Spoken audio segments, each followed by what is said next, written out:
கிறிஸ்துவ மிகவும் என்பானுள்ளே அருமை ரட்சகராகிய இயேசு கிறிஸ்து நாமத்தில் வாழ்த்துக்கிறேன். கர்த்தருடைய கிருபை நம்ம என்னோடு கூட இருப்பதாக. நம்முடைய வாழ்க்கையில் அநேக பாரங்களும் நெருக்களும் வருவது உண்டு. ஒரு மனித வாழ்க்கையில் அது இயற்கை. ஆனால் அந்த வாழ்க்கையில் கடந்து வரும்போது நாம் நல்ல ஒரு பாதையில் நடக்க வேண்டும். அந்த நல்ல பாதையை நடத்துறது அருமையான ரட்சகராகிய இயேசு கிறிஸ்து அவரை நம்பும்போது அவர் நம்மை வழிநடத்தி நம்மை காத்து பராமரிக்கிற கர்த்தராக இருக்கிறார். எனவே நாம் போகும் வழி என்னதென்று தெரியாதபடி இருந்தாலும் கர்த்தருடைய சமூகத்தில் ஒப்படைக்கிற போது, விசுவாசிக்கிற போது அவர் நம்மை வழிநடத்துகிறார்.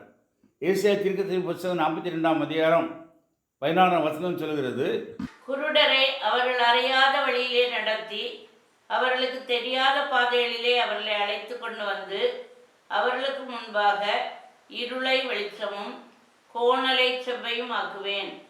இந்த காரியங்களை நான் அவர்களுக்கு செய்து அவர்களை கைவிடாதிருப்பேன். அருமையான ஒரு வாக்கு தத்துவம். பார்வையற்றவர்கள் அவர்களையும் வழிநடத்துகிற தேவனாக இருக்கிறார். பார்வையுள்ளவர்களையும் வழிநடத்து போல பார்வையற்றவர்களையும் அவர் வழிநடத்துகிறார். அப்போ குருடருக்கு என்னென்னு தெரியாது. அவரை வழிநடத்த ஒருவர் இருந்தால் வேகமாக நடந்து செல்லலாம். இல்லை தவறுக்கு தான் கடந்து செல்ல வேண்டும். அவர் என்ன செய்ய, குருடரை அவர் அறியாத பாதையில் நடக்கிறார். எங்கே போகிறனே தெரியாது. ஆவிக்குரிய வளர்ச்சியை நாமே பார்க்கும்போது நம்ம முன்னாடி வைக்கிற பாதை என்னென்னு நமக்கு ஆவிக்குரிய பிரகாரம் தெரியாது. அவர் வழிநடத்தும் போது தான் கடந்து செல்கிறோம். ஆனால் கண் தெரியாதவர்கள், பார்வையற்றவர்கள் எந்த பாதையில் போகிறோம், பள்ளமும் என அவர்களுக்கு தெரியாது. எனவே அவரை வழிநடத்த வேண்டும். ஆண்டவர் அதை செய்கிறார். அவரே நாம் அறியாத பாதையிலே அவர் நடத்துகிறாராம். இருளை வெளிச்சமாக்கி பிள்ளைகள் கீழே விழுந்து விடக்கூடாது வெளிச்சத்தை காண்பித்து ஒரு செவ்வியான பாதையிலே அவர் வழிநடத்துகிறார். அப்படி செவ்வியான பாதையில் போகிற போது கீழே விட முடியாது. போக வேண்டிய இடத்துல போய் சேர்ந்து விடுவார்கள். அதுதான் ஒரு துணை. இன்றைக்கி குருடருடைய வாழ்க்கையில் என்ன நடக்குதுன்னா, ஒரு நல்ல ஸ்டிக்கை கையில் வைத்திருப்பாங்க. அது அவர்களுக்கு தெரியும்.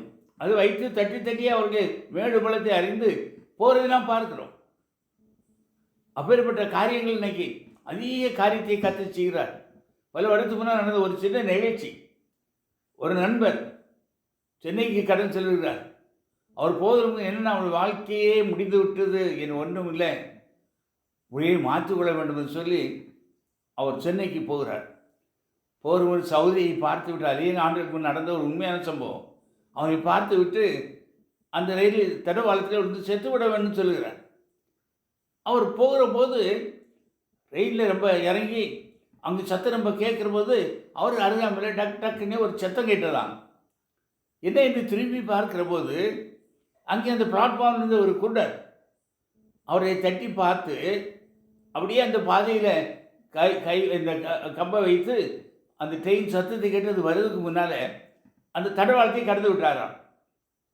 அப்பொழுது அவர் யோசித்தாராம், இந்த குருடனே கடந்து செலுத்துகிறாங்க, ஆண்டவர் அவரை வழிநடத்துகிறார், ஆபத்தில்லாமல் போகிறாரு, ஏன் கண் திறந்த என்னை ஏன் ஆண்டவர் வழிநடத்த மாட்டார்னு சொல்லி அவர் வாழ்க்கையில் அந்த தற்கொலை எண்ணத்தையே மாற்றி அவர் வாழ்ந்தார் சொல்லி அந்த சகோதரியை நடத்தி சொன்ன காரியம். அறிவான தேவனுடைய பிள்ளைகளை இன்றைக்கி நாம் அப்படி தான் இருக்கிறோம். ஆனால் ஒரு அழைத்த கர்த்தர் ஏசாயா 42ஆம் அதிகாரம் 1ஆம் வசனத்தில் நான் உன்னை பேர் சொல்லி அழைத்தேன்னு சொல்கிறார். அந்த அழைத்த கர்த்தர் அந்த ஏசாயா 43ஆம் அதிகாரம் 1ஆம் வசனத்தில் நான் உன்னை பேர் சொல்லி அழைத்தேன், நீ என்னுடையவன் சொல்கிறார். அந்த அழைப்பை பெற்றுக்கொண்ட போது தான் அவர் என்ன செய்கிறார், அங்கே அடுத்த பாதையில் அவர் நடத்துகிறார். 43ஆம் அதிகாரம் ஏசாயா 43ஆம் அதிகாரம் 2ஆம் வசனத்தை நாம் பார்ப்போமானால், நீ தண்ணீர்களை கடக்கும் போது நான் உன்னோடு இருப்பேன், நீ ஆறுகளை கடக்கும் போது அவைகள் உன்மேல் புரளுவதில்லை, நீ அக்கினியில் நடக்கும் போது வேகாதிருப்பாய், அக்கினி ஜுவாலை உன் பேரில் பற்றாது. அல்லேலூயா! எவ்வளோ ஆச்சரியமான காரியத்தை பாருங்க. எதிர்மறையான காரியத்தை பார்க்குறோம்.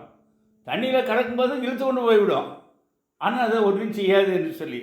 அக்கினியில் நடக்கிற போது அக்கினி பற்றி பிடித்துக்கணும், அக்கினி ஜுவாலை பற்றி பிடித்துக்கணும், ஆனால் அது நடக்காது. ஏன்னா நான் உன்னை வழி நடத்துவேன், நான் கூட இருக்கிறேன். இம்மானுவேல், அவர் நம்மோடு கூட இருக்கிற கர்த்தர். நாம் ஒரு விசுவாசத்தோடு ஏற்றுக்கொள்கிற போது ஆண்டவர் என்ன சொல்கிறார், குருடரை வழிநடத்துகிற தேவன் நம்மை அவர் வழிநடத்துகிறார். அக்கினியிலே அவர் நடத்தி அவர் நம்மை வழிநடத்தி அவர் பாதுகாக்கிறார். மோசேயின் காலம் கழிந்த பின்பு யோசுவா இஸ்ரவேல் ஜனங்களை வழிநடத்த வேண்டும் என்று தேவன் கட்டளையிட்டார். மோசே யோசுவாவுக்கு சொல்லும்போது அவன் பயந்து அவன் நடுகிறான். ஏனென்றால் முரட்டாட்டமான ஜனங்கள் 6,00,000 மேலான மக்கள்.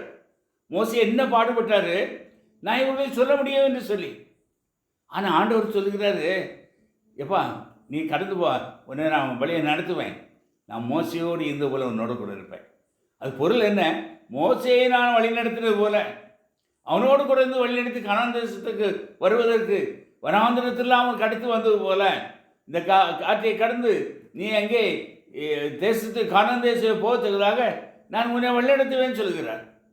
அப்போ ஒரு பக்தமான முன்னோடி போன ஒரு மோசையை கர்த்தர் உதாரணமாக காட்டிட்டு அவனோடு இருந்தது போல நான் உன்னோடு இருப்பேன். அது காரணம் என்ன, மோசே கர்த்தருடைய வீட்டிலேங்கும் அவன் என்ன செய்தான், அவன் உண்மையாக உள்ளவனாக இருந்தான் என்று சொல்லப்படுகிறது. மோசே கர்த்தருடைய வீட்டில் உண்மையாக இருந்தான், அவன் தாண்மையானவன், அமைதியாகி போனான் எல்லா காரியத்திலும். ஆகையால் தான் அதுபோல் நீ இரு. அவன் நான் சொன்னது போல் அவன் செய்தான், கர்த்தர் கட்டிட கற்பனையெல்லாம் கேட்டான்.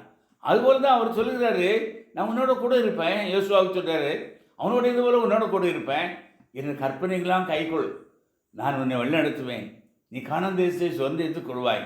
அப்படியே நடந்து அருமையான தேவனுடைய பிள்ளைகளை நாம் இன்றைக்கு வாழ்க்கையில் பார்க்கிற போது அவர் நம்மை கைவிடாத நேசராக இருந்து அவர் நம்மை வழிநடத்துகிறார்.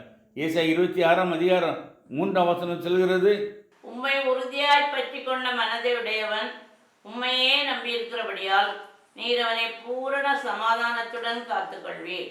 உண்மையாய் நடக்கிற போது அவரை உறுதியாய் பற்றிக்கொள்ள வேண்டும். என்ன வந்தாலும் சரி, மழையாயினாலும் வெயிலானாலும் என்று சொல்லி நாம் பழைய அதில் பாட்டு பாடுவோம். அதுபோல் தான் அந்த போராட்டங்கள் வரும்போதும் நாம் என்ன செய்ய வேண்டும், ஆண்டவரை உறுதியாய் பிடித்து கொள்ள வேண்டும். ஒருவன் ஒரு மரத்தில் ஏறி இருக்கிறானால் அந்த மரத்தில் பெரிய கொலையை பிடித்து கொண்டு தைரியம் அந்த பலமான பிழையை அவன் பிடித்து கொண்டானால் அவன் தைரியம் அசைஞ்சாலும் மரம் அசைஞ்சாலும் அவன் விட மாட்டான். அந்த பிடியை விட்டுவிட்டால் அவனை எங்கே விழுந்துவிடுவான். அதுபோல் தான் இன்றைக்கும் தேவனுடைய பிள்ளைகளால் நாம் கர்த்தரிடத்திலே பக்தி வைராக்கியமாக இருந்து விசுவாச அறிக்கையிட்டு, நீர் நான் சொல்லும் பாதையை நான் அறிய ஆண்டவரே, நீர் அறிவீர், நீர் சொல்கிற பாதையில் நடக்க நீர் எனக்கு உதவி செய்ய சொல்லி கேட்டு கடந்து செல்கிற போது அவருடைய கிருபை கடந்து வரும். அருமையான தேவனுடைய பிள்ளைகளை நம்முடைய ஆண்டவர் நம்மை வழிநடத்துகிற கர்த்தர். சோதனை சோர்வொழிலும் சோர்ந்து போய் விடாதபடி அவர் நம்மோடு இடைபெற தேவனாக இருக்கிறார். எனவே இந்த ஆண்டவர் நோக்கி நாம் விண்ணப்பம் பண்ணுவோம், விசுவாசத்தோடு கேட்போம், கர்த்தர் உங்களுக்கு பதிலளிப்பார். கண்களை மூடி நாம் ஜெயிப்போம். எங்களை அதிகமாக நேசித்து வழிநடத்த ஆண்டவரே துதிக்கிறோம். எங்கள் வாழ்க்கையானது நெருக்கவும் பாடலும் வேதையில் நிறைந்த வாழ்க்கை தான். ஆனாலும் நீர் எங்களை கரைப்பிடித்து நடத்துகிறானால் அது மகிழ்ச்சியாக பெரிய விடுதலை கொண்டு வரும். சொல்ல வேண்டிய பாதை நான் சொல்லுவேன்ப்பா, கொள்வதே வழிநடத்த கர்த்தர் அவனை நல்ல வழியில் நடத்தி ஈஸ்வரை கைவிடாத தேவனுடைய வசனம் சொல்லுறப்பா. அதுபோல எங்களை நீ வழிநடத்த தேவனாக சொல்லிக்கிறோம். இந்த நாளிலே இந்த நிகழ்ச்சியிலே என்னோடு சேர்ந்து இணைந்து ஜெபிக்கிற பிள்ளைகளுக்காக ஜெபிக்கிறப்பா. பலதரப்பட்ட பிள்ளைகள், பலதரப்பட்ட மக்கள், நெருக்கங்கள், வியாபாரங்கள், கண்ணீர் உள்ளப்பா. ஆண்டவரே, உன்னுடைய வார்த்தையை தந்தபடியால் நான் உண்மை துதிக்கிறேன். நம்புறேன்னு சொல்கிற பிள்ளைகளுக்காக நீ செய்கிற தேவன் அற்புதத்தை செய்யும். ஒவ்வொருடைய பெயரை நீக்கும், துக்கம் சந்தோஷமாய் மாறட்டும், பாடுகளை நீக்கி பலப்படுத்தி நன்மையினால் கிருபால் நிரப்பப்பா. அப்படியே செய்வதற்காக சோத்திரம். இந்த வார்த்தைகளை கேட்டு ஜெபிக்கிற ஒவ்வொருவருக்கும் வித்தியாசமான பதிலை கொடுத்து அவருடைய இருதயை மகிழத்தக்கதாக, இதயத்தில் சமாதானம் வரத்தக்கதாக நீ உதவி செய்வதற்காக சோத்திரம். இயேசு கிறிஸ்து மூலம் கேட்கிறோம் பிதாவே, ஆமென். அருமையான தேவனுடைய பிள்ளைகளே, கர்த்தர் நம்மோடு கூட இருந்து அவரை நம்மை வழிநடத்துவாராக.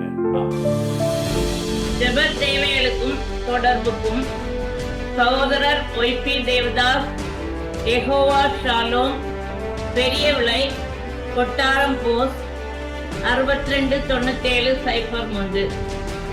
தொலைபேசி எண் 9442829368. பிரியமானவர்களே, ஒவ்வொரு மாதமும் முதல் வெள்ளி இரவு நாகர்கோவில் பிலிப்ஸ்புரம் சிஎஸ்ஐ ஆலயத்தில் நடைபெறும் முழுஇரவு ஜெபத்திலும், மாதத்தின் கடைசி சனி காலை 10 மணி முதல் பெரியவிளை யெகோவா ஷாலோம் இல்லத்தில் நடைபெறும் உபவாச ஜெபத்திலும் பங்கு பெற்று ஆசீர்வாதம் பெற அன்புடன் அழைக்கிறோம்.